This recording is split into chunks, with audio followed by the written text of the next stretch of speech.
Well, hey, good morning again. Day number whatever, it doesn't matter, we're all quarantined and that's just how it is. But I wanted to share with you, make sure that we get back down to basics. So I want to share with you 3 simple rules on how you can live a prioritized lifestyle. This is really the bread and butter of what I love to teach people.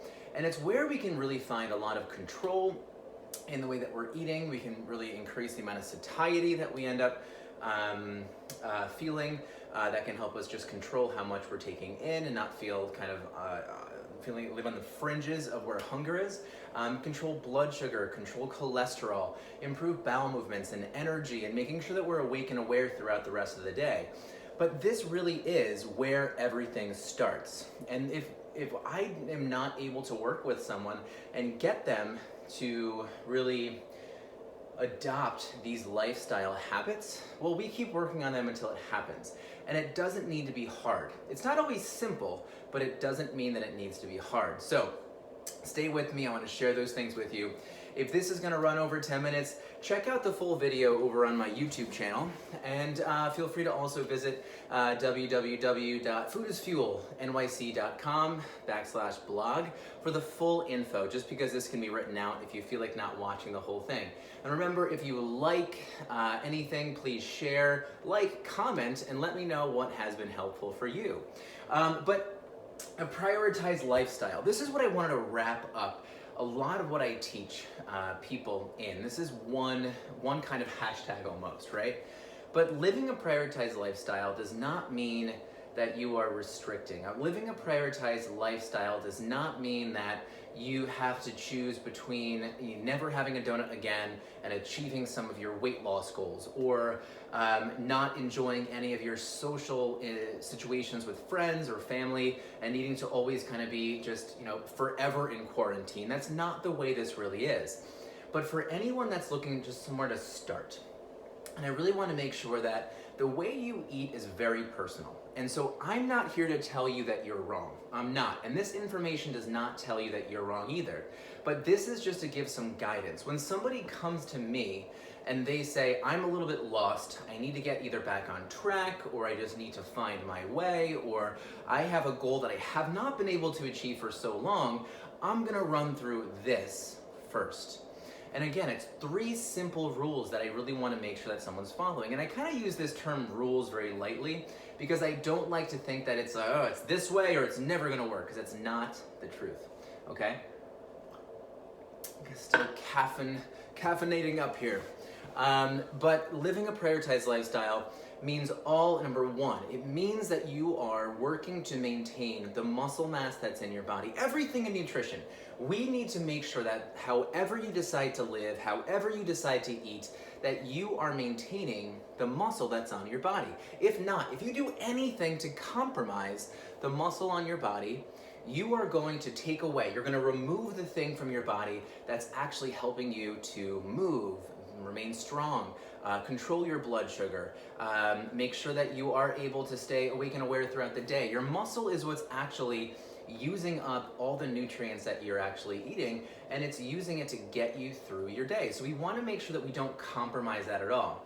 And if you do anything to remove muscle from your body, well, you do things. You do negative things that are going to make you feel more sluggish, make you feel more weak. You might not want to be just as active, and that ends up being an issue.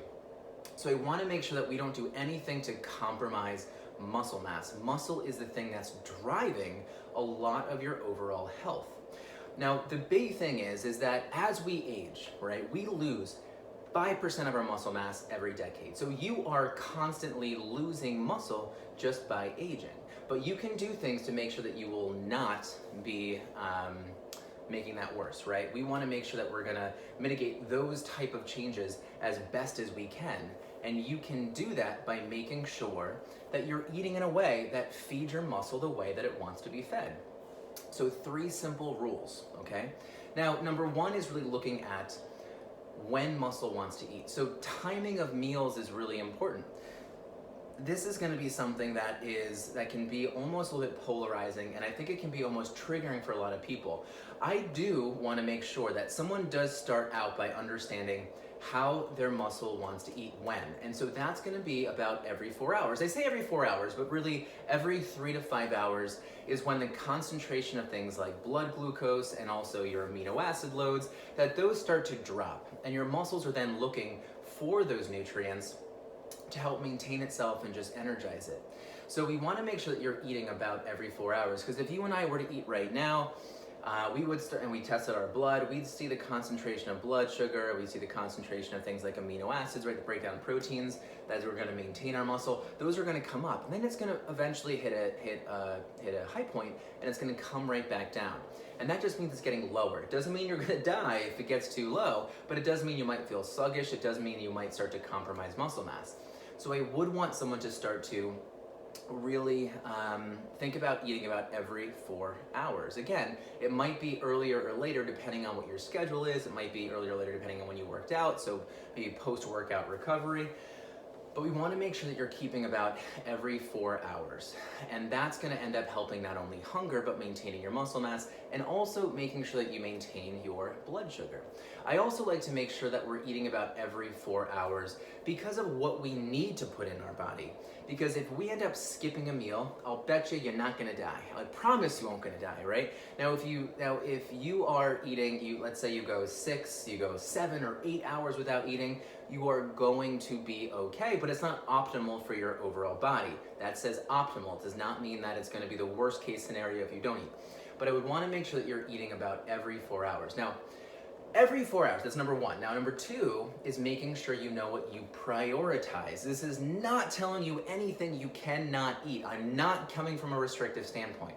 What it is saying is that without prioritizing the things that are going to help you maintain your muscle mass and the things that are going to help you maintain your overall energy and your health, well, then you're just missing an opportunity to get those kind of things. So what I really want to make sure you're doing is just prioritizing, putting things in front of it.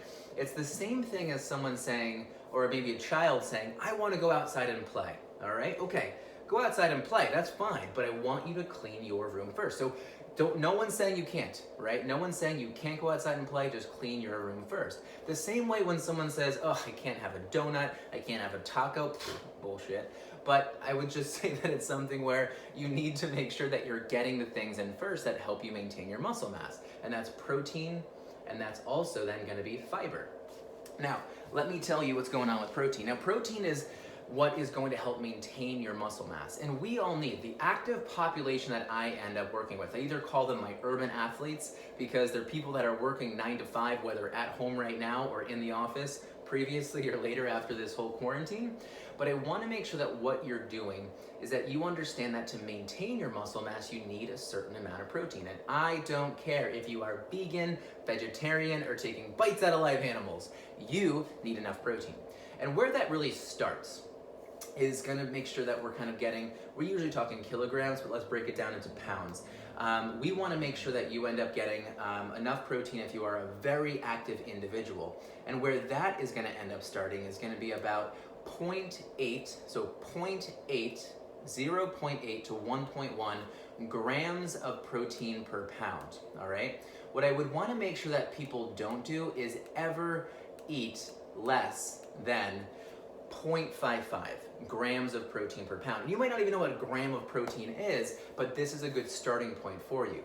I want you to make sure that you are eating enough protein. Now, you might be asking, what is protein? Now, that's something I want you to stay tuned for. I will definitely share what some protein, one of my favorite protein sources are. But remember, I don't care if you're vegan, vegetarian, or taking bites out of live animals. You still need a good amount of protein. You need the right amount of protein, despite what any vegan propaganda or anything like that is going to end up saying. So, and it's possible to get that much protein. But I want you to make sure that you're really focusing on getting your protein in first. So if someone says, oh man, I really wanted to have waffles in the morning, or I really wanted to have let's just say a sandwich for lunch, or I was really craving rice, or dinner, I wanted potatoes, right? But I can't have those things. No one is saying you can't have those because there is a place for them and they're incredibly beneficial. But with those, or really before those, I want you to be able to select, to identify the protein source with them. Are you having eggs with your waffles? Are you having some sort of fish or some sort of chicken with your rice? Are you making sure at dinner you're having some sort of tofu? Are you having some sort of beef? Or are you having some sort of chicken with that potato? I want that to happen. Okay, so you're prioritizing protein because you don't want to miss an opportunity to take in the kind of food that helps you maintain your muscle mass. Again, for most people being as active as they are, I always say 0.8 to 1.1 grams of protein per pound. That also ends up benefiting a lot of people who do eat at a calorie deficit, which we'll talk about just a little bit later, okay?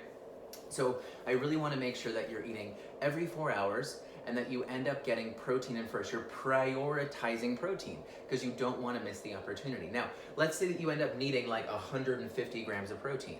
If you only eat 2 times in a day, that's a damn lot of protein. That's 75 grams of protein you're getting in each meal. I will tell you, it's not impossible, but it's pretty darn difficult. So please make sure that you're just prioritizing and not skipping opportunities to get it in, okay? So within number 2 is fiber. Now, if I told you you could eat something that's going to help you maintain your blood sugar, it's going to control your blood sugar, it's going to really help you control hunger, it's going to reduce cholesterol, it's going to be something that improves your bowel movements, it's going to reduce your risk or your incidence of things like breast cancer for men and women, and then bowel cancers more specifically for men, would you eat that? I'm sure you would. Right? And that's the kind of thing that gets like really pushed in terms of like pharmaceuticals and medication. But fiber does this. Fiber is an amazing thing. I'm gonna do a whole video on fiber as well, so stay tuned for that. But fiber is the kind of thing that we don't get enough of as Americans. I would argue also protein, but we also don't get enough of fiber.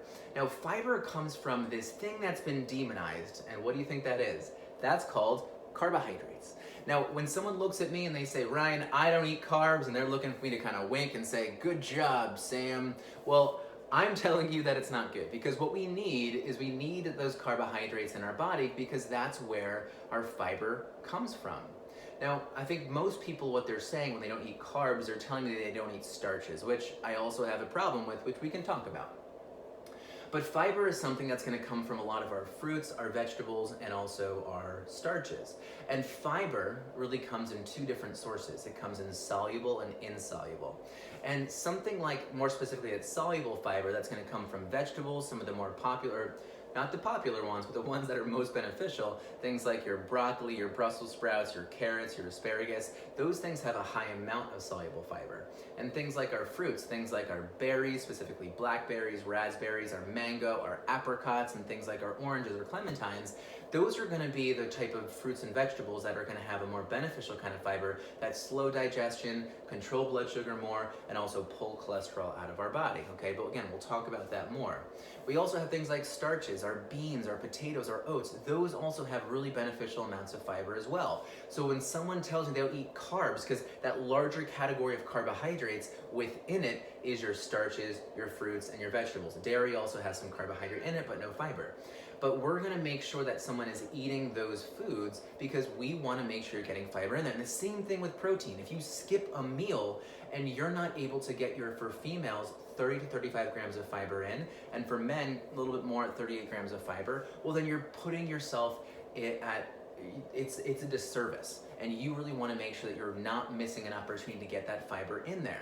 So it's a no shit statement when a dietitian says, eat your fruits and vegetables, but come on, man, I'm telling you, you need to get those in, but it's about prioritizing those first. So if you have your protein and you end up having some of your fiber food, I don't care if you end up eating a donut. I don't care if you end up eating that risotto from that amazing restaurant. You should, because they're delicious. But it's about making sure you prioritize the things that you need there first.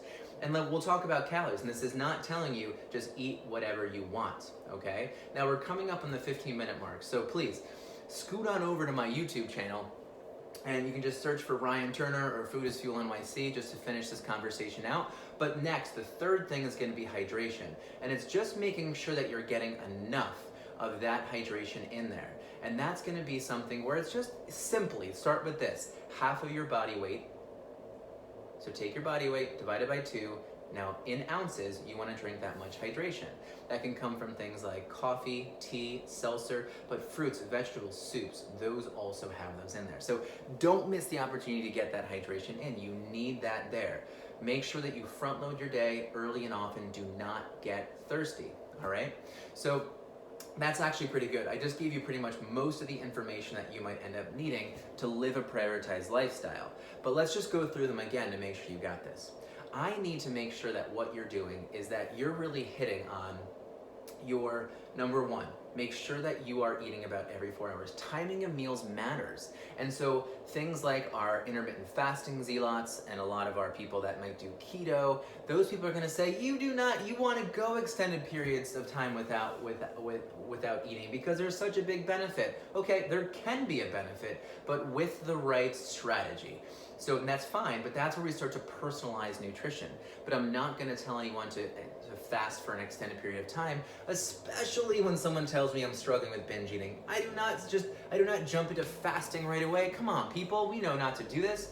So we wanna make sure that we're looking at number one, your timing of meals, right? Eat every 4 hours. Number two, before you end up thinking you can't pick up a donut or pick up something tasty like a candy or something that is going to be a lot more savory, something that is going to feel like you're indulging, the problem isn't the actual food. What you really want to make sure that you end up doing is that you're just prioritizing your protein sources and your fiber sources first.